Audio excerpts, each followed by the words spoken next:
Is Moon the Storyteller, and I am here with episode 2 of Comic Book Noob. This month we're talking about mental health in the comics. So this month again is very important to me because being in healthcare for over 20 years, and then most recently the last couple of years as a nurse, mental health is a priority for me. So I love it when I see references of mental health in the comic books. There's so many characters now out, not only in the comic book world, but also in fiction, especially among the indie community. I invited Leon here of Dapper Straight Publishing to talk a little bit about his work, his book that he just published. Pronounce it. Yeah, I'm gonna say I will do my best, the best I can. Okay. So Leon is the writer of Sugare Sweetheart Hana, published in 20 back in 2020. That's now available. So we'll talk a little bit about that. Talk a little bit about his characters and why I feel like this is definitely something to be added to the conversation when we talk about mental health in the fiction world. So welcome, Leon. Welcome. Thank you. Thank you for having me. You're welcome. You're welcome. All right.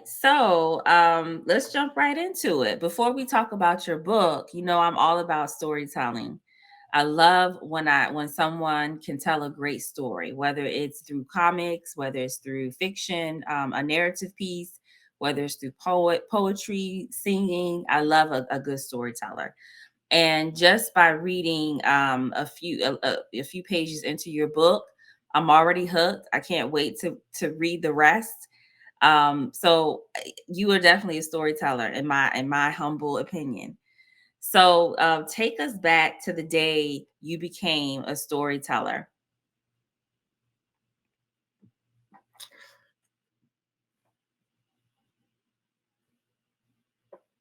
My mother was a poet, and there was always books around, so I always just enjoyed writing stories. It's never anything that I took serious until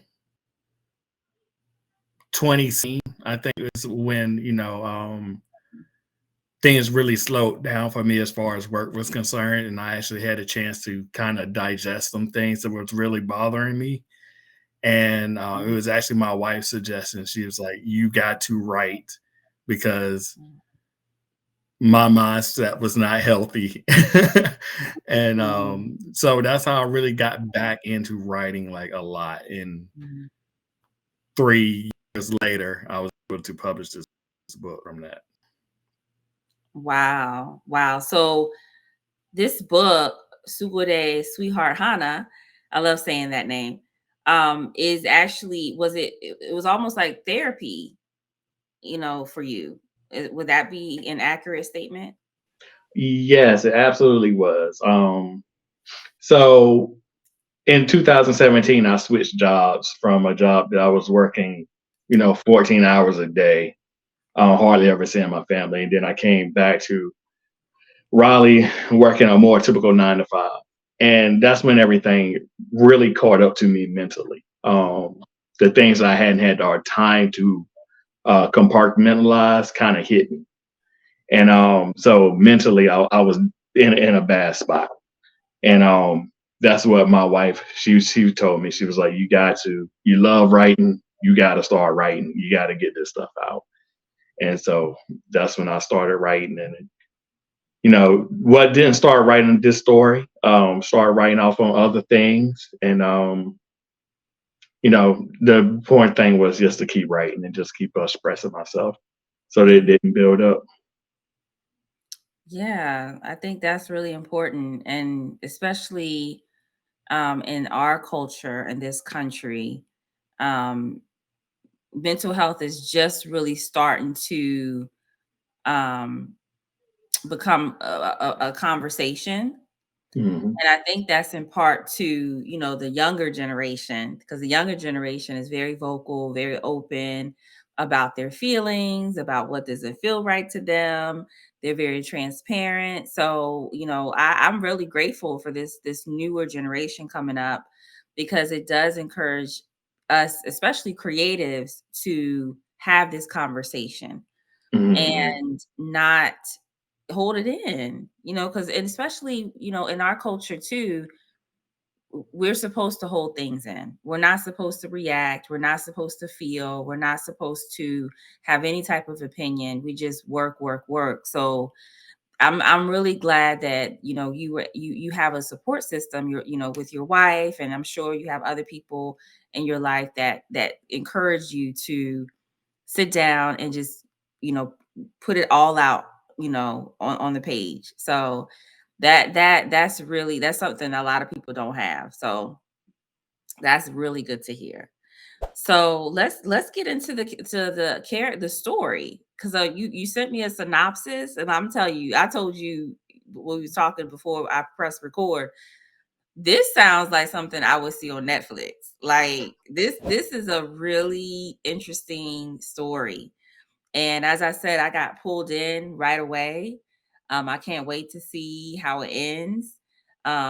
You definitely on my reading list. So let's talk a little bit about what the story is about. Okay.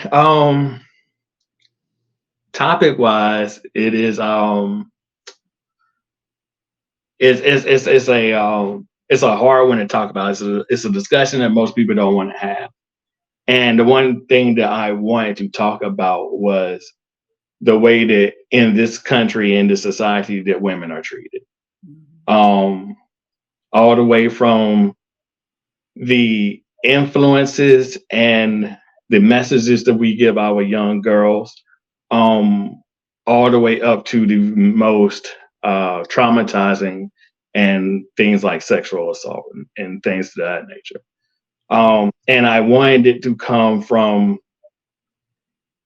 a male speaking to other males, or Mhm. at least as a male author, to say, "Hey, look, we got to stop this." Mhm. So that's why it was important for me to say it as a Mhm. male author to an audience that probably would not typically read anything on this subject. Mhm. Right. Right. Um, so there's a lot of people dealing through their trauma. Mhm. Um, in the same way that I was processing things that people very close to me were going through at the time or had gone through in their past, and as a person that loves them and the person that cares for them, like I'm processing those emotions and that anger and stuff with them. So that's one of the things that was really important to me. I don't know if you got into to the well, it's in the beginning. So where they're describing the city, there's a scene where she's looking out at the city, all the billboards. Mhm. All the billboards are just like these holograms of different women Mhm. um, that have nothing to do with the product. You know what I mean? Just kind of setting that scene of that over from a very young age, what people are exposed to, and how Mhm. what that makes them, how that forms their self image. Mhm. So yeah, I mean, it's a lot of deep Mhm. topics in there. That was the main one, but I also wanted to talk about, a lot of the social injustice and a lot of the income inequality and things of that nature. Mhm. And this was I wrote the majority of this, prior to 2020. So I know a lot of things that came out happened in 2020 that really revved up the conversation. So Mhm. I kind of, wanted to lean in this conversation again with an audience that I normally wouldn't have the chance to speak with. Mhm.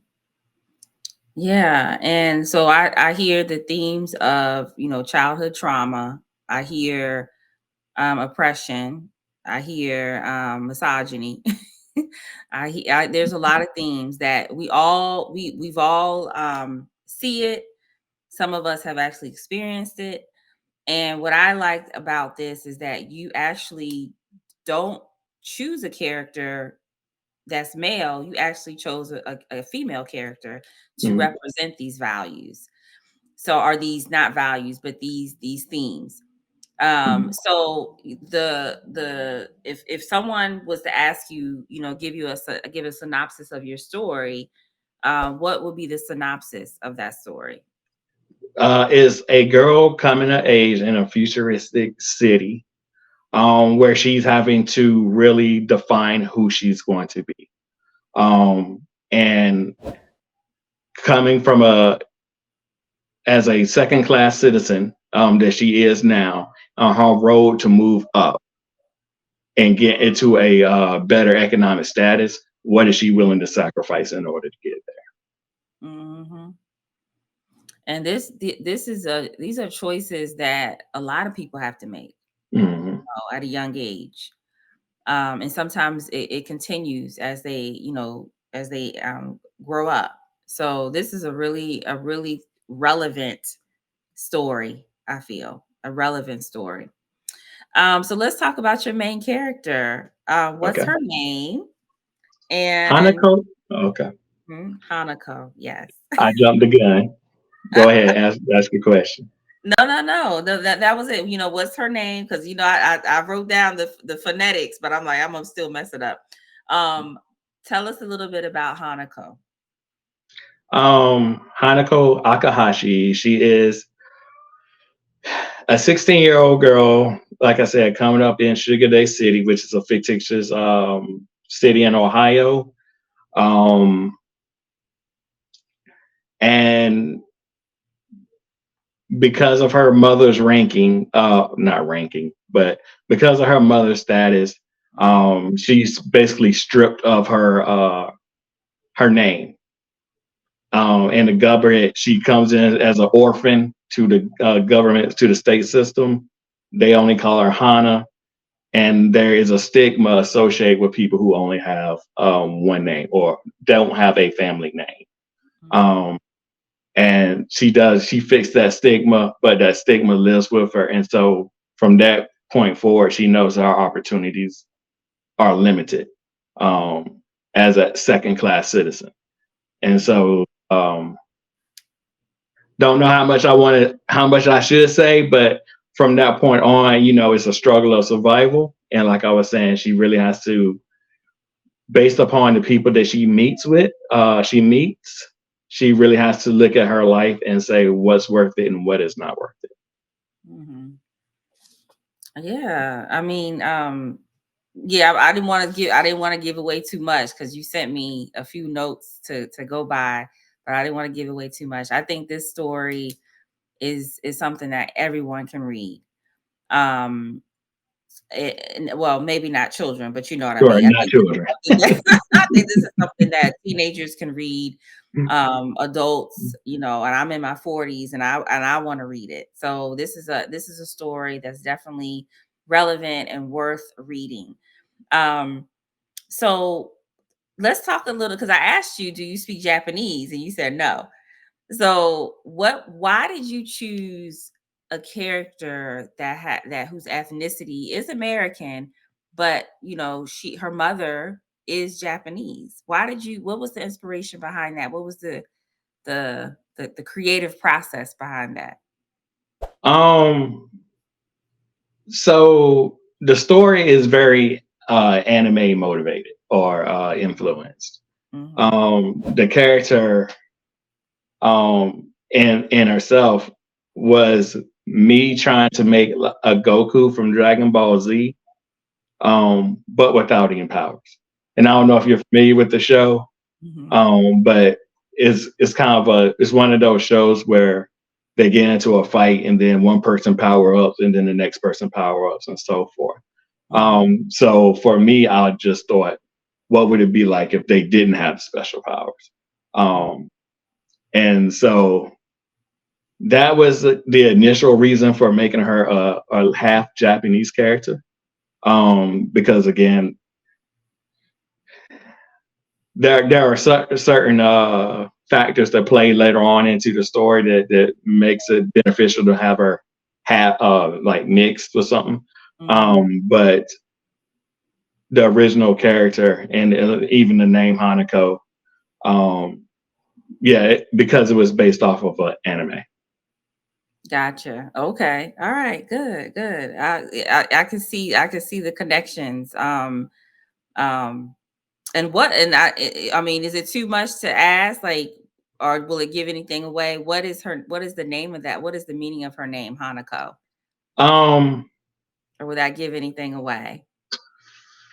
I don't remember for Hanako what the specific meaning is.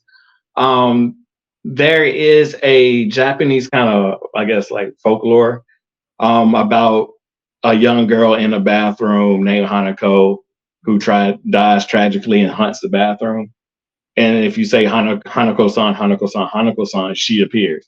So it's kind of like the equivalent to our Candyman. Oh, wow. So me, I love Candyman.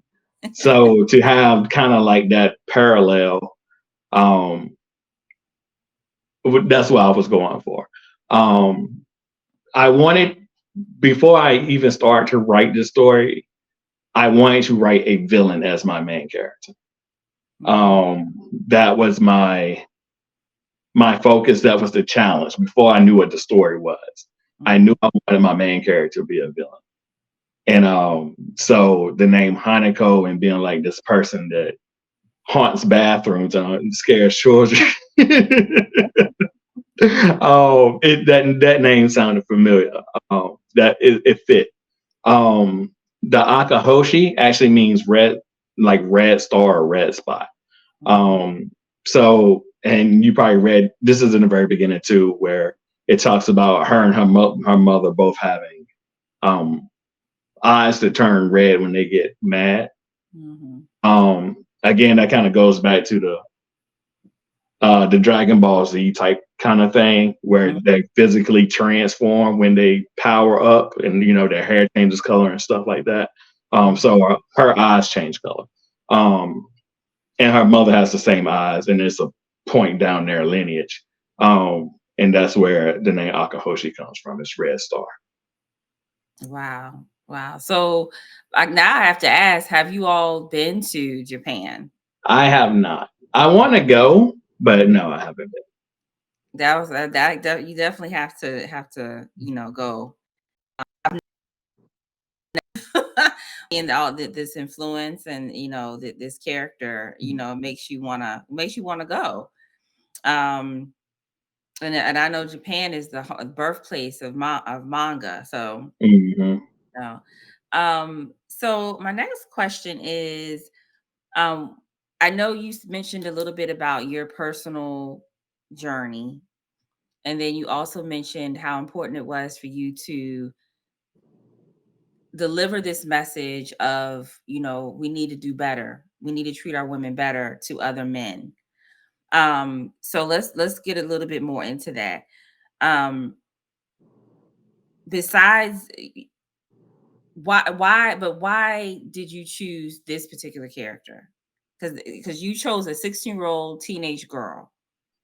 You didn't choose a 40-year-old wife, in an abusive relationship. You didn't choose I can name a few more. Why a teenager? That's a good question. So one thing that happened in the 2010s that led up to this giant shift in my life was I had two girls of my own. And that changes a man's perspective on things. And at the time we were in Atlanta, and I love the city of Atlanta, but Atlanta is a different culture down there. And so what I would find myself doing is looking at the people around me and thinking, this is what my daughters are going to see. These are going to be my daughter's influences. and the most influential people and the most influenced people in our times, because of the music and television, it's all geared towards people slightly older, probably, but still, it's people in that range, in that part of their life that are really driving the influences, but are also the most easily influenced. Mhm. Another reason, and being again, having that uncomfortable conversation, is a lot of the trauma starts well before 16, Mhm. for a lot of young girls. Mhm. It's not something that waits until you're of age to happen. And so, again, for me, this whole book is about having that balance to both entertain and at the same time have that difficult conversation in a way that makes people who might not normally try to put themselves in a woman's shoes. Mhm. Like most men don't want to put themselves in another man's shoes, let alone in a woman's shoes. Um, Mhm. so by me trying to entertain you with the fights and the stories and the plot and all the action that's in here, but at the same time showing you the emotion, the effects, the mental effects, that go on and last on for years. Mhm. So that's the one thing that I am conscious about as as I was writing this book, and as I write the second and the third one, is just because the book ends, the trauma doesn't go away. Mhm. And that's the thing that I feel when we talk about mental health, especially in movies and especially in books. We Mhm. want that bookend. We want that happy ending. And when you're talking about PTSD, when you're talking about trauma, when you're talking about anxiety, and depression, you're not going to get that bookend. Mm-mm. Mm-mm. Yeah, you're not. And in the healthcare field, I see this a lot. I work with clients who are in their 50s and 60s, 70s, and their addictions, their mental health issues, their physical issues can all be traced back to something that happened when they were children. Mm-hmm. And it's sad. It really it is sad. And all we can do is just kind of point them in that direction where they can get help. Get help, because you're right. It does. It's almost like a chronic, issue. It's a chronic issue. I don't know a better word to say it, but mental health challenges, trauma, PTSD, anxiety, depression. I can name them a whole lot. They're Mm-hmm. chronic issues that some people think that you can just kind of snap out of, but that's not the case. It's not, because it's something that has been embedded in you and conditioned in you for a very long time. And if you're familiar with biology, that once a child experiences certain things, it is embedded in basically their DNA, and it Mm-hmm. continues to replicate and replicate. So I think this story is a really I can't wait to read it. I actually want to actually buy the book, because you sent me the PDF, but I want the book. um so my other question is, where is my other question? Oh, let's link it back to the comic books, because this show is called the Comic Book Noob. I'm very new to Mm-hmm. comics. As I read, I'm like, wow, a lot of these comic book characters have issues. Like Polaris and Storm, like they all have issues. Captain Mm-hmm. Marvel. So one question is this, do you have any comic books out? or is it I just do not. okay? So you have just the narrative, your first book, and then you plan. Mhm. Okay, Um, so and you know, I don't have anything concrete right now. I'm talking to some people, and may possibly, towards the end of later on this year, start working with some other people to get some different mediums type of things going on. But it's too early. I can't say anything about that right now. But oh, okay. Well, honestly, you heard as it I here. said though, that medium, like you said, the comic book and the manga mediums are so impactful, and Mhm, they reach such a large audience because the art grabs you, and mhm. and the dialogue and the story, just it's a powerful medium. And so I like to write, novel form, but if I can, like I said, work with some other people to get in a different medium, I think it would be, I think it would work nicely in that medium. I think so too. It is challenging going from a novel to a comic book because I did that with Luna, and my first issue, my current editor said, you have so many monologues. I was like, it's because I'm trying to condense everything.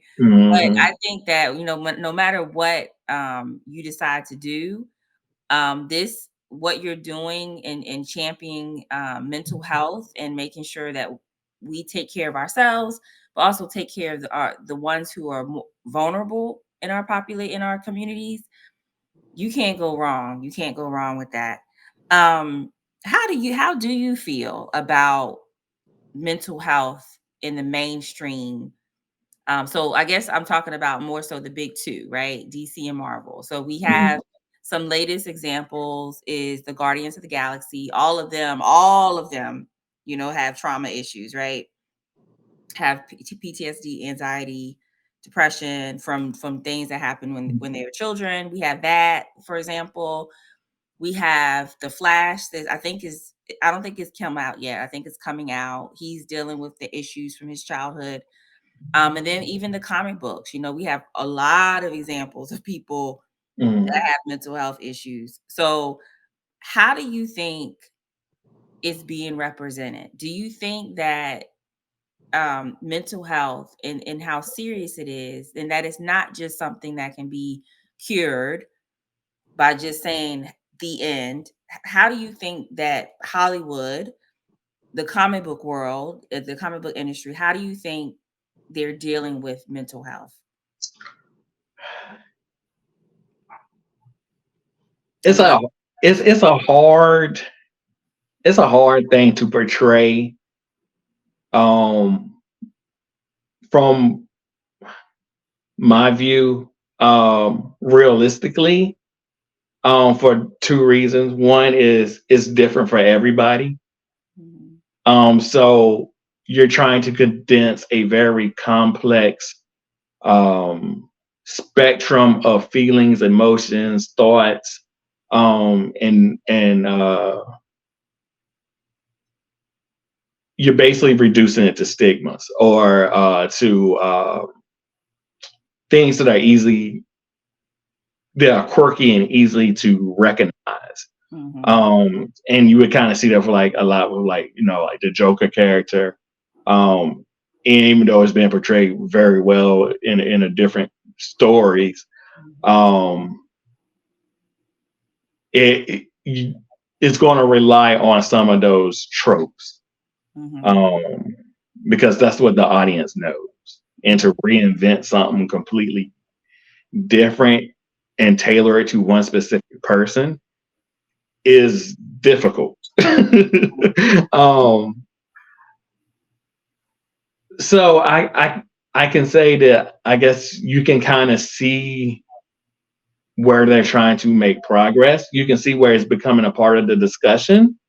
Um,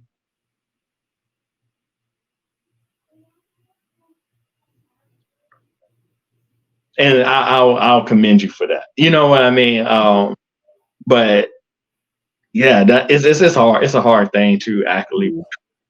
Um, I know one of the. I think in one of the kind of before questions you had asked me is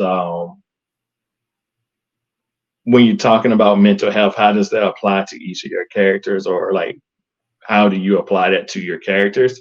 Mm-hmm.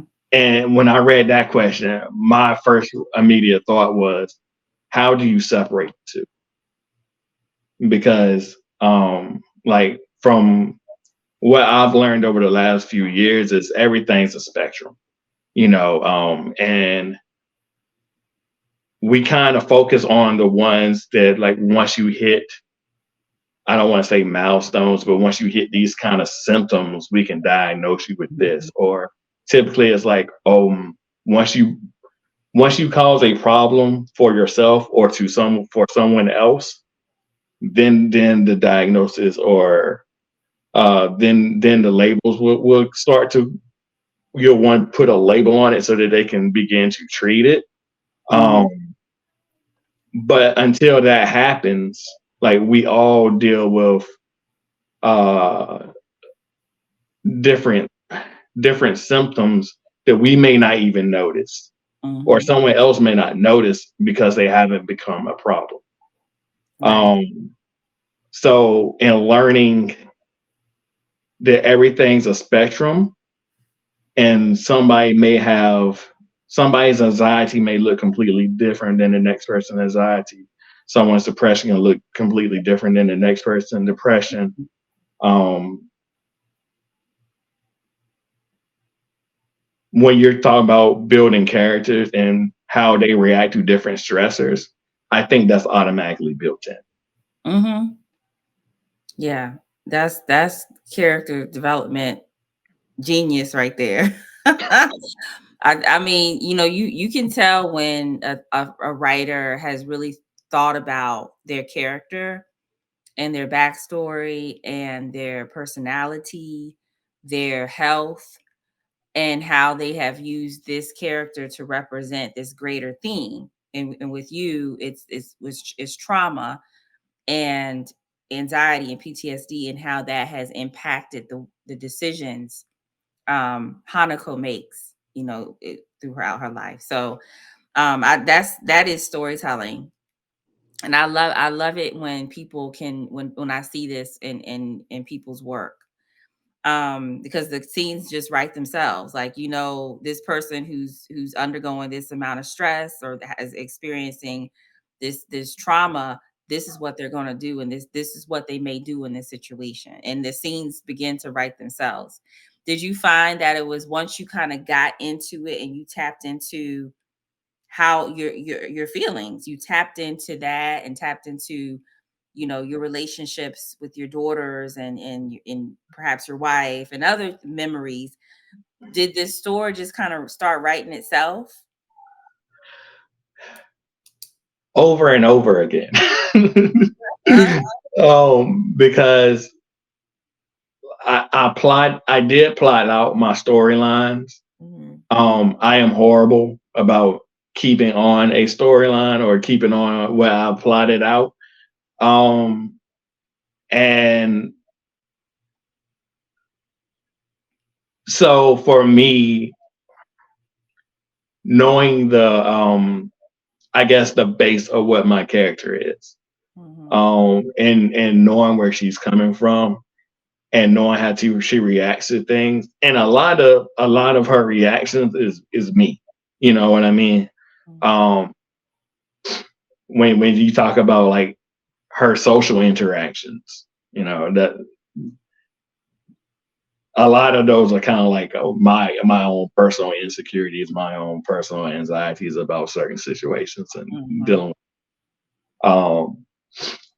So yeah, I mean that part and especially because her everyone else's vocabulary is built to make up for her lack of vocabulary. Mhm. Yes. Okay. Well, and that's what a main character is. That's what a main character is. A main character is very distinct. They have very, you can, if my editor says that if you can close your eyes and as if, and hear these characters talking, you should know exactly who your main character is.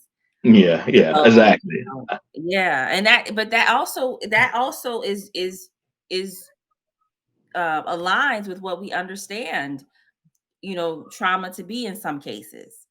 And people aren't, as they get older, they find they sometimes they struggle with the words to articulate how they're feeling, and they react, you know, Mhm. because that's what they had to do as a child. So how can we support you? Um, if you want to purchase the book is on Amazon. It's on Barnes and Nobles. Most all the major places that you can pick up a book right now. You can find it if you search for it. They're not going to push it, so you have to search for it exactly in order for it to come up. But the social medias, I use Instagram 99% of the time. I have, like I said, Twitter, which I'm very rarely on, and then I have a TikTok, which I don't use very often either. So Instagram, just a follow, Mhm. support that way. Like I said, hopefully I have some other stuff coming out, maybe beginning of next year. So it'd be additional ways to get some product, maybe get some merchandise type of things. Maybe that might hopefully will may be in the future. So Well, I'm looking forward to it. And have you? I'm all about TikTok. I love TikTok. TikTok will help you put you in front of people that maybe Instagram won't, because the algorithms are completely different. But have you ever considered doing like book reads?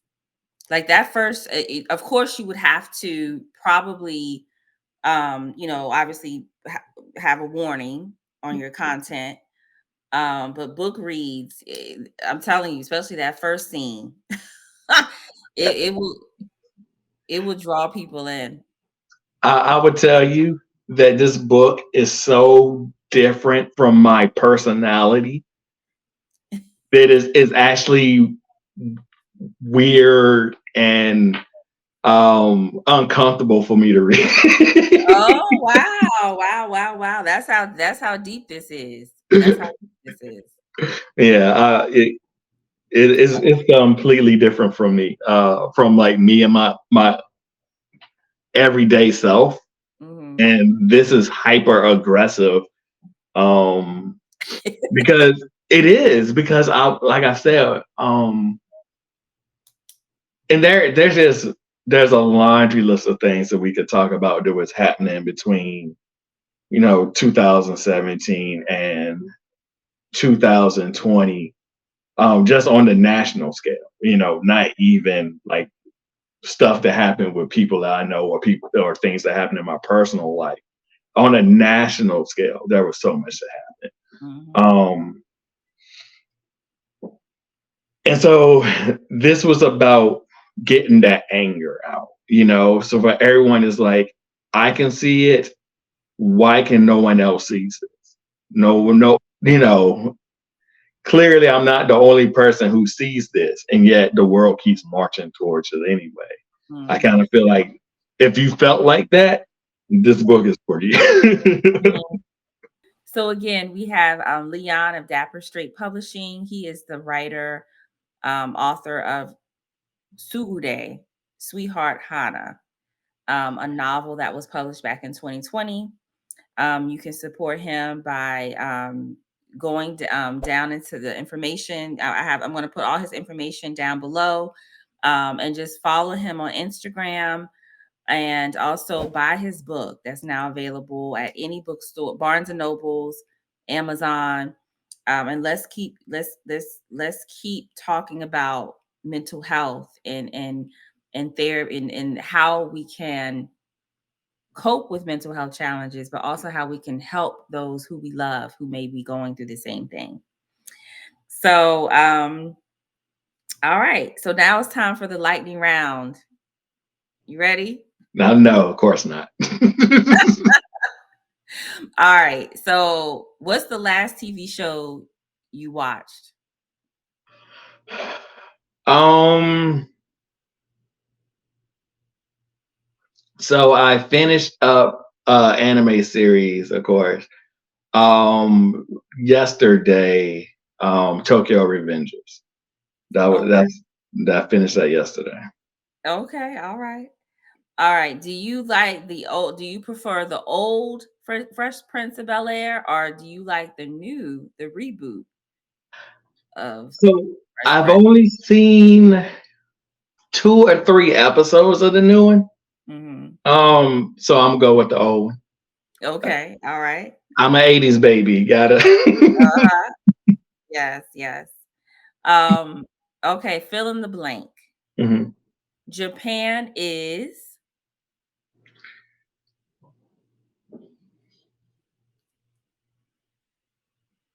Oh, that's so broad. It's a lot. It's a country. Is a country. All right. Question number 4. If you could have any superpower, what would it be? Ooh, I think I would like to be able to go back in time, Ooh. All even if right. it's just like 5 minutes ago. Mhm. Because often when I talk, I wish I could have that last sentence back. I wish I could have that last the last question about Japan is. I wish I could have that back so I could just snap that back in my mouth and do it over again. And then the last question, would you rather be famous or would you rather be wealthy? Wealthy. You know, some people said when I ask people that, some people say famous. Mm. You know, I'm like, oh, I'd rather be wealthy. No, I Um, want to be. I want to be on an island by myself. all right. Well, thank you so much, Leon. Thank you so much. It was a privilege having you here. Like I said, Leon's book, Sugare Sweetheart Hana, can be purchased now. It's available now on Amazon or at any Barnes and Nobles um, near you. And Barnes and Nobles is still thriving. So there's no excuse why you cannot buy this book. So thank And you the so graphic novel section is huge. Mm, mm. I just got the membership card. Mhm. I want to start taking my son to go to Barnes and Noble, no, Barnes and Noble. So, thank you so much, and wave goodbye. We are heading out. Thank you so much for watching. Thank you. Thank you for having me.